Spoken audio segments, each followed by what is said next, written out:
What's going on, everyone? Welcome back to my channel. February's over, which means it's time to rank every movie I saw this month from worst to best. Before we begin, let me know in the comments what your ranking of the movies you saw in February are. As always, this is just my list and not a definitive ranking. Also, make sure to hit that thumbs up button if you like these videos, as it helps me out immensely by getting my content out there. And if you're new here, I hope you consider hitting that subscribe button so you can stay up to date with reviews of new releases, older films, hidden gems, and so much more on a near daily basis. So today we have 24 movies to talk about, a little more than I saw in January, which was only 18, though it would have been even more had I not been busy, especially in the last week of the month as I had some personal stuff going on, so there were a few I missed, like Cyrano, and I missed Moonfall from earlier in the month, and I do plan on getting to those eventually. Plus, there are a few of these I have reviews written and recorded for, but I just haven't got to posting yet, so stay tuned for those in the next few days. Also, one other thing,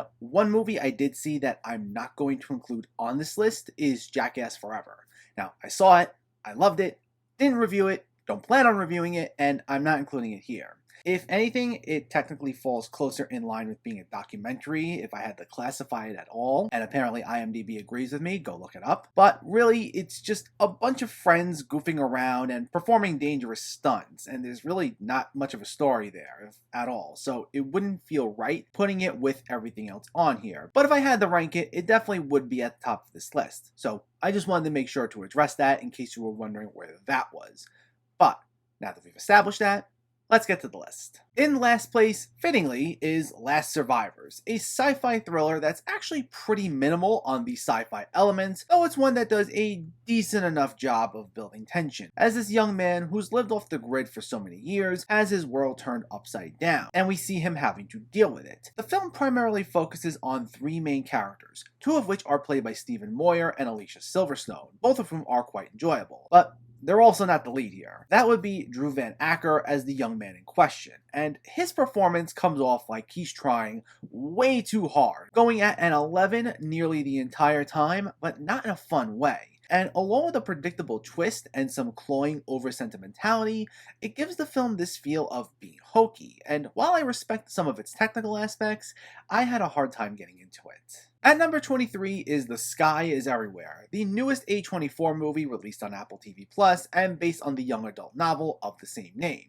Now, it's a very well acted movie, and visually, it's stunning. Its ultimate problem, though, is that it plays like a greatest hits compilation of every YA trope out there, with not much substance to make it all that distinguishable from other films in the genre. And what results is a film about a character who acts kinda selfish and disconnected from others for the entire time, and we're told she's changed after this tragic event, yet we barely get any insight into who this character was prior to the tragedy, which is the death of her sister. So we only get a look at her more flawed aspects for most of the film, so it's hard to be invested. On top of that, it has a very odd tone where it attempts to inject some humor to cut some of the tension, and while I'm normally totally okay with that, the way it's so jarringly thrown in here really throws things off. So overall, it just made for a middling experience. At number 22 is Here Before, a moody thriller starring Andrea Riseborough that uses genre elements to take a look at topics like processing grief. It's nothing that's brand new, but it's presented in a well-acted and well-directed manner, with writer-director Stacey Gregg showing a lot of promise as a genre filmmaker, finding a nice balance between thrills and a slow burn. However, while I wouldn't call this bad, it's nothing I think I need to revisit, as it winds up having issues with creating compelling characters. The behavior of Riseborough's character becomes increasingly more unhinged as she becomes reminded of the similarities between this girl that just moved into town and her own deceased daughter. But we don't ever learn much about either character,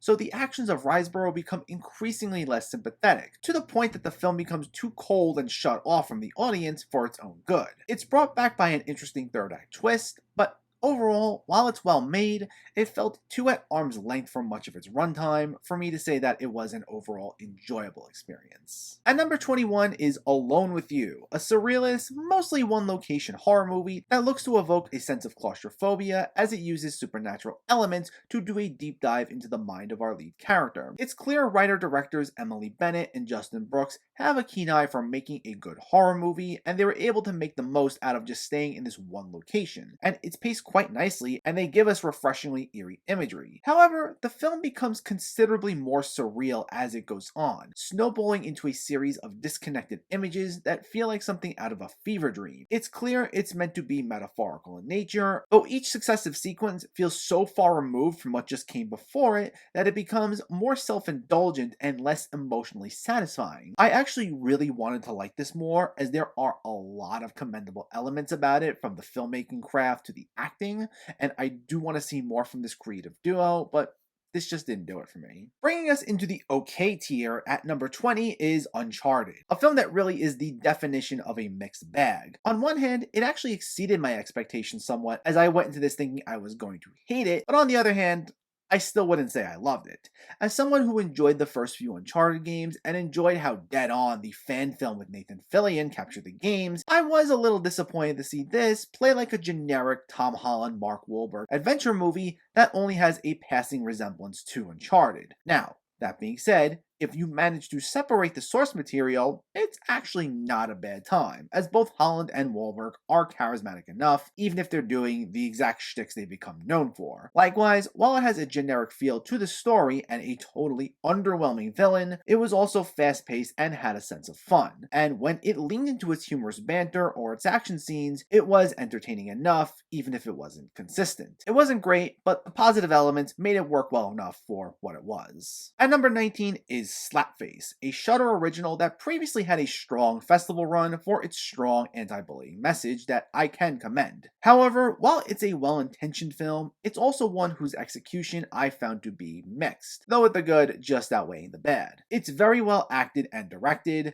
however, a lot of its technical details and its hammering home of its message essentially mask the fact that it does play into tropes of the horror genre we've seen before. And while I do respect and agree with its message, if you don't have strong character work or a truly unique story to back it up, it only gets you so far, and that's how I felt a little when it came to this. At number 18 is They Live in the Gray, probably one of the most Shudder-like films we've seen from the horror streaming service. It's yet another slow-burning, moody, atmospheric horror film that's well acted and, like Slapface, plays into commendable themes, this one being about tackling abuse. But it takes a page out of the same playbook as a lot of other low-budget minimalistic horrors go for, primarily consisting of lingering shots of ghostly visions and characters sitting in the moment, seemingly losing their minds. It's crafted nicely, and I liked its pseudo Sixth Sense vibe, but it also adds nothing new to the conversation and feels very generic, only getting truly exciting in the final act. So overall, not a bad film, and if you like atmospheric horror, you should get something out of it, but it also doesn't do anything new to distinguish itself from other movies like this. At number 17 is The Fabulous Filipino Brothers, a fun, heartwarming little comedy directed by Dante Bosco, who you might remember best as Rufio from Hook, who also co-wrote and co-starred in the film with his real-life siblings. It's a somewhat low-stakes hangout movie, focusing on the antics of these four brothers in separate storylines in the lead-up to a wedding, and it's very episodic in nature as a result, which does act a little to its detriment as its characterization only goes so far, and the dialogue can feel noticeably clunky at times. But what helps offset that a bit is that it can be pretty funny as well, along with the warmth and sincerity that's exuded by all four leads, and when they're all together,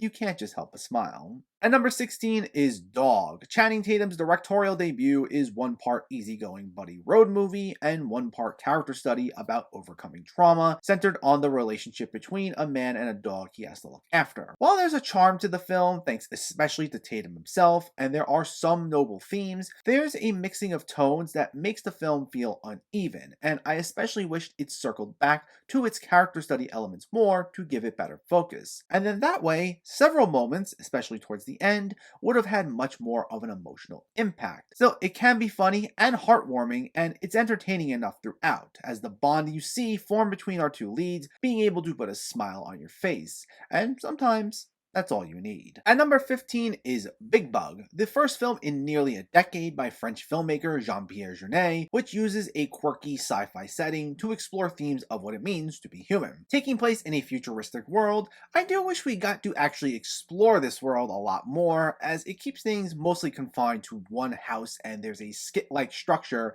that allows most of it to be rearranged with little to no effect. However, despite not living up to its potential, it was fun for what it was due to its screw screwball comedy vibe, while the well-intentioned robots made for the most compelling story arc. It might not be Junet at his best, but it's a welcome return for him, and I hope it's not another decade before his next film.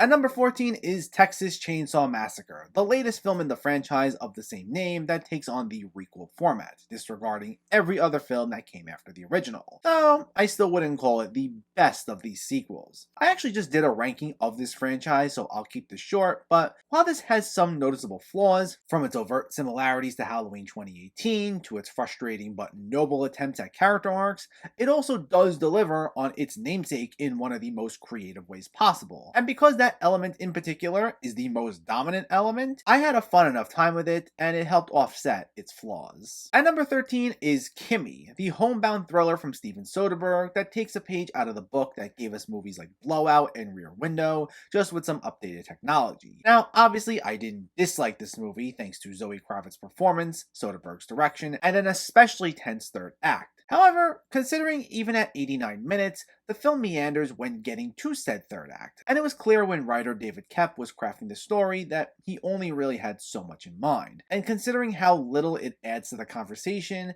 it feels more like a production exercise than anything else. Now, when it works, it is entertaining, and it ends on a much stronger note than it began, but I think this would have been great as a short film. At number 12 is King Knight, a horror comedy that's actually a lot more comedy than horror, as it never really looks to scare you outside of the occasional surrealist imagery and its setup centered around a coven of witches. There's essentially one long running joke to the film, and that's how this coven leader used to be a preppy mainstream jock in high school, and everyone who he's friends with now basically reacts in disgust to that news for most of the film. A lot of it looks for ways to take the joke and play upon it in as many creative ways as possible for its 80-minute runtime. And as expected, it doesn't always work, with some of its jokes falling flat on their face due to being too mean-spirited. However, when it works, it is fun thanks to its absurd setup and its charismatic performances. I think it needed to crank the absurdity up in order to reach the point of hilarious, but what we got still wasn't a bad time overall, even if not the most consistent.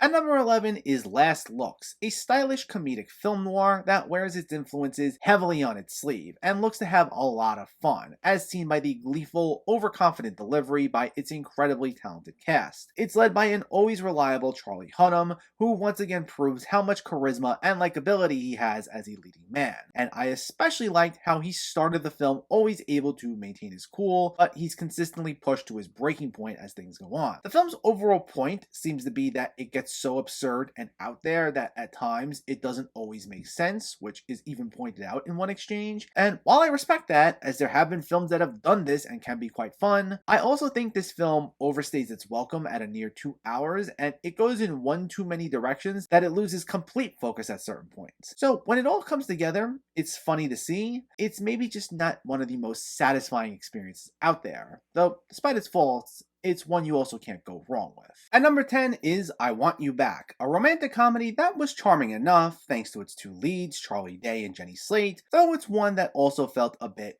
inconsistent. While it can be quite funny at times, especially thanks to Slate in particular, the film tends to miss just as often as it hit. For every clever exchange or emotionally resonant moment it had, it would then be followed by awkward sitcom-like humor of someone stumbling their way through a conversation that went on way too long. And I wish some of it was cut or reworked, as the film goes on for about 20 minutes too long itself, while also leading to a very rushed, abrupt ending. I had a good enough time with it, and the cast make it worth checking out, but considering we don't get too many big, noteworthy romantic comedies these days, I wish this did a little more to make itself stand out, as there was potential for it to be a lot more clever than it was. Bringing us into the good tier at number 9 is Sundown, the newest film by Michel Franco, which I'm kind of shocked I'm putting this high on the list, as I did not particularly care for his previous film New Order at all. Now, to be clear, this one is going to be pretty divisive, as it revolves around a lead character played by Tim Roth, who's almost totally devoid of emotion. Though that also seems to be the point, as we watch someone who has it all but allows life to just pass him by,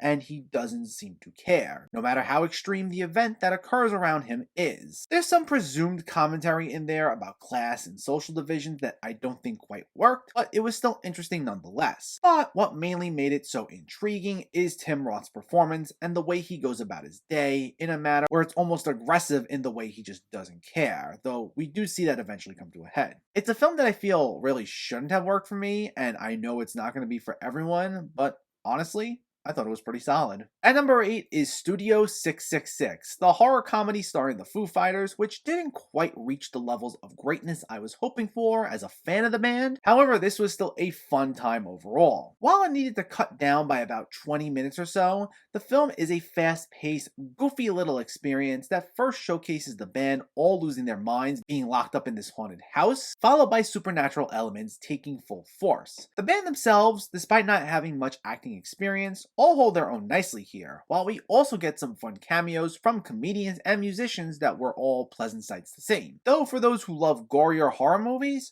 don't worry, as this gets pretty brutal at times, which I gotta say was shocking for me to see, as I thought this was just going to be one long puff piece for the band, so I appreciated how effective it was on that level. I think one's enjoyment of this will partially stem from their enjoyment of the Foo Fighters already, but if you do enjoy them, or if you just enjoy bloodier horror movies, I think you'll get a kick out of this, and this one's sure to reach cult status. At number 7 is Death on the Nile, the latest Agatha Christie adaptation from Kenneth Branagh that was long delayed from even before the pandemic, and it was actually worth the wait and a bit of an improvement over its predecessor, Murder on the Orient Express. While the film does take a bit too long getting to the actual murder mystery, it spends its first hour planting the seeds nicely and establishes all these characters and their various arcs and conflicts. And once it actually gets to the murder mystery, it becomes pretty consistently entertaining. Plus, I loved its fun, old-fashioned feel. I think I probably would have enjoyed this less had I seen the first adaptation of the story from the 1970s, as that played into why I thought Murder on the Orient Express was just alright, since I knew what to expect going in, but as it stands, I thought this was a fun enough time, and another strong effort from Branagh. At number 6 is No Exit, another 20th Century Fox holdover that released on Hulu, though it's kind of a shame we don't get movies like this in theaters anymore, as it would have been an absolute blast to see with a crowd. It's a cat and mouse thriller in the vein of a lot of 2000s thrillers that reveals its hand early on regarding a kidnapping, but despite telling a third act twist in the first act, it surprisingly still manages to find a way to be entertaining for another hour after that. It's not the most complex film out there, and it does rely on a few plot conveniences in order to make it work, but I had a lot of fun with it, and I wish we got more films like this. At number 5 is Hellbender, the coming-of-age drama meets witchcraft horror from the filmmaking family known as the Addams Family. The film plays into some familiar tropes with a young protagonist who's clearly being lied to by an overprotective parent, but rather than play things as sort of a mystery movie, similar to the aforementioned Last Survivors, the film is upfront about what it is, fully embracing its witchier elements from the start, and it becomes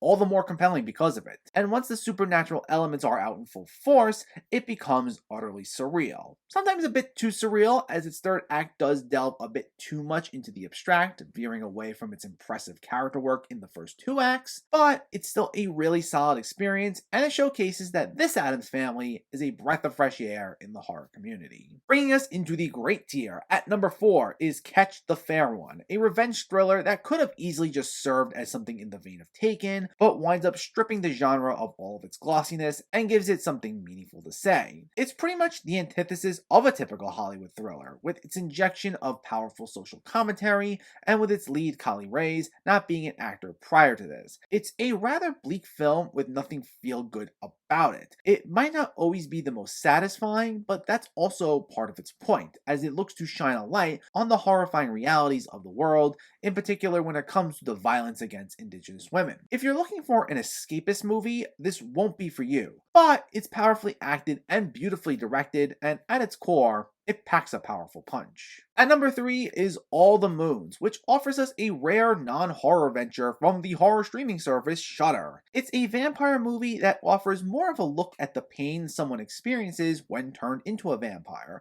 with a vibe similar to films like Let the Right One In. And it's done through the eyes of a child, and while that runs the risk of telling an oversimplified story, and it does play a little bit into generic tropes, there's a lot more emotional complexity to it than it lets on, especially thanks to its tender, heartfelt direction and nuanced lead performances. This is a beautiful little film, and even if you don't like vampire movies, you may still enjoy this. At number 2 is The Worst Person in the World, which I repeatedly dubbed the best movie of 2021, released in 2022, considering all the advertising Neon was doing for it last year when it wasn't even available to watch. But this is a delightful subversion of both the coming-of-age drama and the typical romantic comedy, presenting us with a refreshingly honest look at how we're always figuring ourselves out, even when we reach certain milestone ages where we're expected to have it all together. Joachim Trier's direction and sharp screenplay offers us a relatable story that mixes both heartfelt and humorous moments, but this especially shines thanks to the wonderful performance by Renata Reinsve, who manages to keep charming us through some of her character's more flawed traits. It's a delightful, funny, and emotional experience that, for all the hype it was getting, it was most certainly worth the wait. But in first place is Sweetie, You Won't Believe It, a horror comedy from Kazakhstan that's probably going to go down as one of the year's biggest hidden gems, acting as a cross between The Hangover and the Texas Chainsaw Massacre. The film is full of goofy, caricature-like characters who might not all have our sympathies, but those who don't make up for it with some of the most vibrant personalities that deliver quite a number of belly laughs. While some may find its mixing of tones jarring, I thought it was clever in the way it effectively blended elements of slasher movies with parody-level over-the-top comedy. It had about 3 different storylines going on that were mostly interesting on their own, but when they all converge, it cranked things up from like an 11 to a 12. It's a film that unfairly has slipped right under the radar, as it's thrilling, hilarious, and my number 1 movie of February. But let me know, what's your ranking of February's movies? Did you agree with this list at all? Did you disagree with it? Let me know in the comments below so we can discuss. Also, if you enjoyed this video, please give it a like and share it. And for more movie reviews and film discussion, please make sure to hit that subscribe button to stay updated. Thanks for watching, everyone, and keep having fun with film.